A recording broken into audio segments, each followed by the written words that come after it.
7 వేలల్లోనే 5 రోజుల కాశీ, అయోధ్య, ప్రయాగ్రాజ్, సీతామఢి యాత్ర. వెంటనే ఈ కింది నెంబర్లకు కాల్ చేసి బుక్ చేసుకోండి. వరంగల్ నుండి 50 కిలోమీటర్ల దూరంలో ఈ పాలకుర్తి శ్రీ సోమేశ్వర లక్ష్మీ నరసింహస్వామి టెంపుల్ ఉంటుంది. ఇది 12వ శతాబ్దానికి చెందిన ప్రముఖ కవి పాలకుర్తి సోమనాథ కవి జన్మస్థలం. ఇక్కడే ఆయన సమాధిని ఇక్కడ చూడవచ్చు. ఈ చారిత్రాత్మక ఆలయం కొండపై 120 మీటర్ల ఎత్తులో పక్కనే ఉన్న 2 గుహలలో అవతరించిన శివుడు మరియు శ్రీ లక్ష్మీ నరసింహస్వామిని అంకితం చేయబడింది. 2 గుహల చుట్టూ ఉన్న ప్రదక్షిణ మార్గం చాలా సహజమైనది. శిలలమైన సూర్య ఆలయం ఉంది మరియు కోనేరు కూడా ఈ ప్రదేశంలో చూడవచ్చు. శ్రీ సోమేశ్వర లక్ష్మీ నరసింహస్వామి దేవాలయానికి ఇరువైపులా చండికాదేవి ఆలయం మరియు సుబ్రహ్మణ్యేశ్వర స్వామి ఆలయం కలిగి ఉంటుంది. Welcome to Suman TV. ప్రస్తుతం మనం జనగాం జిల్లా పాలకుర్తి మండలంలో ఉన్నాము. ఇక్కడ శ్రీ సోమేశ్వర లక్ష్మీ నరసింహస్వామి టెంపుల్ దగ్గర ఉన్నాము. ఈ యొక్క టెంపుల్ యొక్క ప్రాముఖ్యత విశిష్టతని టెంపుల్ అయ్యగారిని అడిగి తెలుసుకుందాము. రండి. ఓం నమ శివాయ.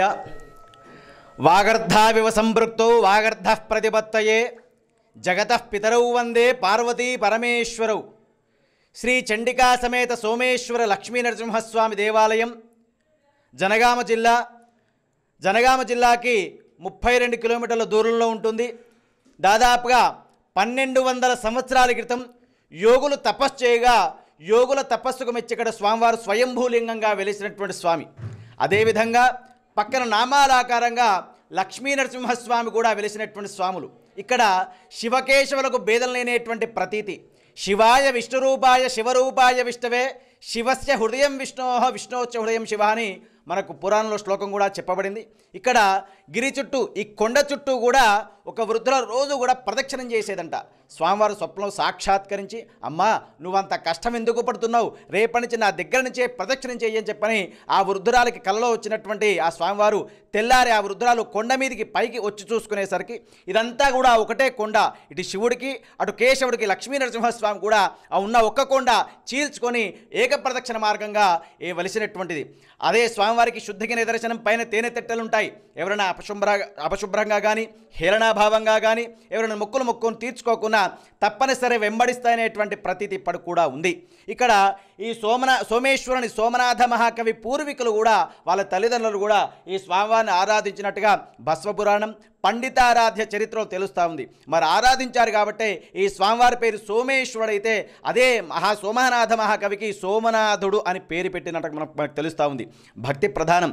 దాదాపుగా ఒక 20 సంవత్సరాల క్రితం కూడా ఈ 316 మెట్లు ప్రతి ఒక్కరు కూడా ఈ 316 మెట్లు ఎక్కి స్వామివారి దర్శనం చేసుకొని అభిషేకం చేసి వెళ్ళేటువంటి మార్గమే. ఇదంతా కూడా ఒకరికొకరు పాక్కుంటూ వచ్చి ఒకరు వెళ్ళి దర్శనం చేసుకొని ఒకరు వెళ్తే కానీ ఉండేటువంటి మార్గం. క్రమేణా భక్తులను దృష్టిలో పెట్టుకొని భక్తుల ఆర్థిక సహాయంతో ఇదంతా కూడా కొండలంతా కూడా కొంత తొలవడం జరిగింది.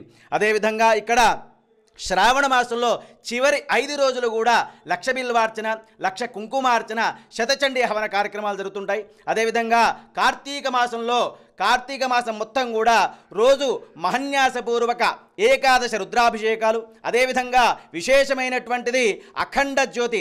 కార్తీక పౌర్ణమి రోజు అఖండ జ్యోతి అనేటువంటి కార్యక్రమం అత్యంత వైభవోపేతంగా ఈ శిఖరం మీద దాదాపుగా 20 ఫీట్ల జ్వాలతో అంటియడం జరుగుతుంది.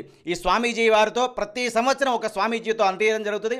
ఆ కార్తీక పౌర్ణమి రోజు ఈ గుట్టంతా కూడా దీపాలతో ఈ 316 మెట్లు, అదేవిధంగా కింద లింగాకారం, స్వస్తికు, ఓంకారం విధానంగా ఈ గుట్టంతా కూడా దీప జ్వాలతో వెలిగిపోతూ ఉంటుంది. పైన వెలిగినటువంటి ఆ దివ్య జ్యోతిని చుట్టుపక్కల ఉన్నటువంటి 20 గ్రామాలు కూడా ఆ జ్యోతిని చూసి ఈ సోమేశ్వరుని అదేవిధంగా లక్ష్మీ నరసింహ స్వరూపంగా భావించి స్వామివారి దర్శనం చేసుకుంటారు. ఓం తత్సత్. అదేవిధంగా మాఘమాసంలో వచ్చేటువంటి మహాశివరాత్రి అత్యంత వైభవోపేతంగా కళ్యాణోత్సవం, రథోత్సవం, అదేవిధంగా పుష్పోత్సవం, శతచండీ హవన కార్యక్రమాలన్నీ కూడా జరుగుతూ ఉంటాయి. ఇక్కడ భక్తులు సుదూర ప్రాంతాల నుంచి వచ్చి స్వామివారికి దర్శనం చేసుకొని వాళ్ళు మొక్కుబడిగా స్వామివారికి సంతానం కావచ్చు, లేకపోతే ఆ ఇల్లు కట్టుకోవడం కావచ్చు, ఏ విధమైనటువంటి కోరికైనా స్వామివారు ఈ విధంగా కోరికను నమస్కారం చేసుకొని ఆ బయట ఉన్నటువంటి మొక్కులంతా కూడా మొక్కుబడిగా కడతారు. వెనువెంటనే ఆ స్వామివారి కృపతో మరి అది జరగగానే వచ్చి స్వామివారికి అభిషేకం చేసి ఎంతో పునీతులవుతుంటారు. శుభం భూయాత్. పాలకుర్తి సోమేశ్వర మా ఇంటి ఇలా వెలుపు ప్రతి సంవత్సరం కూడా తప్పకుండా ఇటుకు వస్తుంటాం. ప్రతిసారి కూడా మేము అనుకున్న కోరికలన్నీ కూడా నెరవేరుతాయి. ఈ మాదిరినే రీసెంట్గా మా అబ్బాయికి స్వామివారికి దండం పెట్టుకొని పోతే కానిస్టేబుల్ సివిల్గా జాబ్ వచ్చింది, అందుకనే స్వామివారి దర్శనానికి మళ్ళీ ఈసారి వచ్చినాం. రేపు జనవరిలో వాళ్ళు కోచింగ్ పోతారు కాబట్టి తొందరగా వచ్చిపోవాలని చెప్పేసి వచ్చేసినాం. స్వామివారు చాలా మహిమాన్విత కలిగినవాడు. మనకు ఏదనుకుంటే అది తప్పకుండా అవుతుంది. నేను చిన్నప్పటి నుంచి ఒక 5 సంవత్సరాలు ఉన్నప్పటి నుంచి కూడా ప్రతి సంవత్సరానికి ఒకసారి తప్పకుండా నేను స్వామివారి దర్శనానికి వస్తుంటాను. మేము గత 30 సంవత్సరాల నుంచి పాలకుర్తి వస్తున్నామండి. 2-3 సంవత్సరాలకు ఒకసారి వస్తాము. మా ఆడబిడ్డ పెళ్లి కూడా ఇక్కడే చేసినాము. మా అబ్బాయికి కూడా మొక్కు తీర్చుకున్నాం. ఏదైనా కోరిన వరాలు ఇస్తాడండి. పాలకుర్తి అంటే చాలా ఫేమస్. మేము ఇదే ఫస్ట్ టైం వచ్చాము చూడడానికి.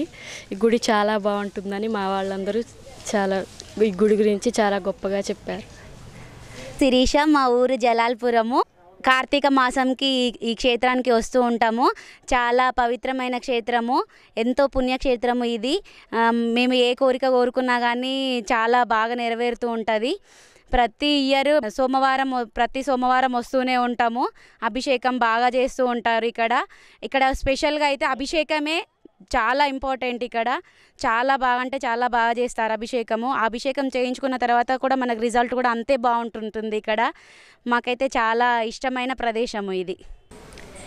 ఈ స్వామి దగ్గరికి మేము చాలా రోజుల నుండి వస్తున్నాం, చాలా సంవత్సరాల నుండి వస్తున్నాము. చాలా మహిమగల దేవుడు. ఎవరు ఏ కోరిక కోరుకున్నా ఆ కోరిక తప్పకుండా నెరవేరుతుంది. అందుకని మేము కూడా ఏది కావాలనుకున్నా వచ్చి దండం పెట్టుకుంటాం. మా కోరిక తప్పకుండా నెరవేరుతుంది.